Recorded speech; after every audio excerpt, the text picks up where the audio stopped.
আজকে আমরা আমাদের বিদ্যালয়ে 3 জায়গায় 3টে পদ্ধতিতে আমাদের শ্রেণীগুলি চলছে। এক জায়গাতে আগামী 5ই সেপ্টেম্বরের প্রস্তুতি হিসাবে কিছু নাচ এবং গান, যেটা আমরা ভবিষ্যতে দেখতে পাবো, তার প্রস্তুতি চলছে। অন্য একটি ঘরে ম্যাডাম আছে, সেই ঘরে ক্লাস চলছে 1, 2 কিছু অংশ। বাদ বাকি আমরা এখানে এসেছি কিছু অংশ, যেহেতু এই ঘরটায় সবাইকে ধরানো যাবে না। যেমন প্রিয়াংশু আছে 1 এর জাভেদ মাস্টারমশাই, জাভেদ বাবু, মেয়ে আছেন, কি নাম গো তোমার? নেহা পারভিন আছে। সেরকম 2 এর আমাদের সামনে বসে আছে অবিদা, অনিকা, আরাধ্যা, সুহাগ, আকাশ, রিমি, এরা 3, 4, 5 এর বাকি ছেলেরা আছে। তোমাদের বন্ধুরা অন্য ঘরে গান প্র্যাকটিস করছে, নাচ প্র্যাকটিস করছে। তোমাদের জন্য যেহেতু ওরা আনন্দমূলক কাজের সঙ্গে আছে, তাই তোমাদের পড়াটা ক্লাস ঘরে বসে শ্রেণীতে পড়তে গেলে একটু বিরক্ত লাগবে। তাই আমরা আজকে একটা নতুন, তোমাদেরকে আনন্দ দেওয়ার জন্য নতুন পদ্ধতিতে আমি তোমাদেরকে কিছুটা অঙ্ক শেখাবো। তোমরা সবাই রাজি তো? চলো, আমি বোর্ডে লিখে রেখেছি, দেখো। আমরা যে অঙ্ক বইটা ফলো করি 1 to 5, সেখানে বিভিন্ন পদ্ধতিতে কিভাবে অঙ্কের রুটে পৌঁছানো যায়। অঙ্ককে ভয় পাবে না কেউ কোনোদিন। অঙ্ক যদি আমি প্রথম থেকে ঠিকঠাক ভাবে বুঝতে চেষ্টা করি, তাহলে অঙ্ক কোনো সময়ই কঠিন না। লিটারেচারের থেকে অঙ্ক সহজ হয়ে যায় যদি আমি নিয়মগুলো সঠিকভাবে মানতে থাকি আর নিজের বুদ্ধিকে ঠিকঠাক ভাবে কাজে লাগাতে থাকি। এখানে আমরা একটা যোগ শেখাবো। সেই যোগটা তোমরা সাধারণ নিয়মে করতে গেলে তোমাদের বেশ কিছুটা সময় লাগবে। আর আমি যে নিয়মটা তোমাদেরকে বলবো বইয়ের বাইরে গিয়ে, কিন্তু বইকে আরো সহজ করার জন্য, ডোন্ট ডিস্টার্ব মি, বইকে আরো সহজ করে দেওয়ার জন্য আমরা নতুন পদ্ধতি আনছি।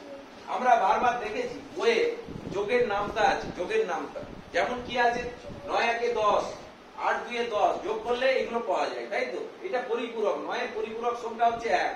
10 পেতে গেলে 9 এর সঙ্গে 1 যোগ করলে 10 হয়। 8 এর সঙ্গে 2 যোগ করলে 10 হয়।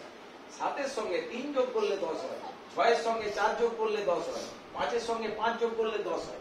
এইভাবে আমরা যোগের নামটা আমাদের 1 to 5 এর বইয়ে দেখেছি। সেইটাকে কাজে লাগিয়ে আমরা কিভাবে সহজে যোগ করতে পারবো, এবং এই পদ্ধতিটা জেনে যাওয়ার পরে তোমাদের এই যে যোগের নামটা খুব সহজে মাথার মধ্যে রয়ে যাবে, তোমরা ভুলবে না। এখন আমি একটা অঙ্ক লিখছি বোর্ডে, দেখতে থাকো।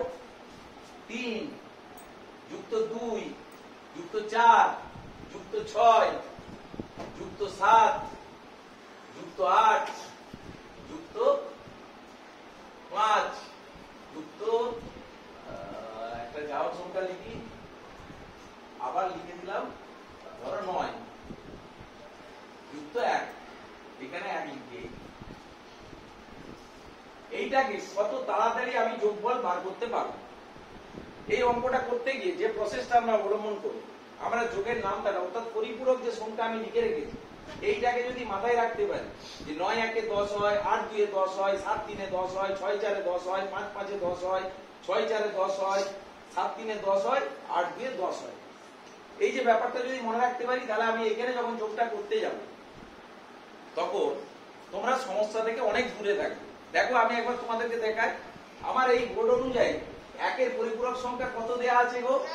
9। 1 থেকে 9 চলে যাবো। এইটাতে কত হবে? 1 আর 9 কত হয়? 9। এরপরে কোন সংখ্যাটি আছে, কি এটা? 3। 3 এর পরিপূরক সংখ্যা কোনটা? 8। এতে কত হয়ে গেল? 10। এবারে 2 এর পরিপূরক সংখ্যা কি আছে? এইটাই কত হলো? 10। এরপরে 4 এর পরিপূরক সংখ্যা কি আছে? এখানে একটা 10। 7 এর পরিপূরক সংখ্যা আগেই ব্যবহার হয়ে গেছে, 7 আর কাজে লাগবে না। এইখানটা পুরো অঙ্কটা আমার সারা হয়েছে, কাজগুলো সারা হয়ে গেছে। পড়ে আছে কে? 8। আচ্ছা, 2টা বোধহয় কাজে লাগেনি নাকি? না, 8ও হয়ে গেছে। পড়ে আছে কে? 5 আর কি পড়ে আছে? 9। এই দুটো বাদ দিয়ে দাও, এই দুটো আমার বাদ দাও। তোমরা কটা 10 পেয়েছো দেখো তো? 1টা 2টো 3টে 4টে। তাহলে 4টে 10-এ কত হয়? 40। 40 আর এই 40 5-এ কত হবে? 45। 45 আর 9, ও 9টা হয়ে গেছে। 9টা আগেই হয়ে গেছে।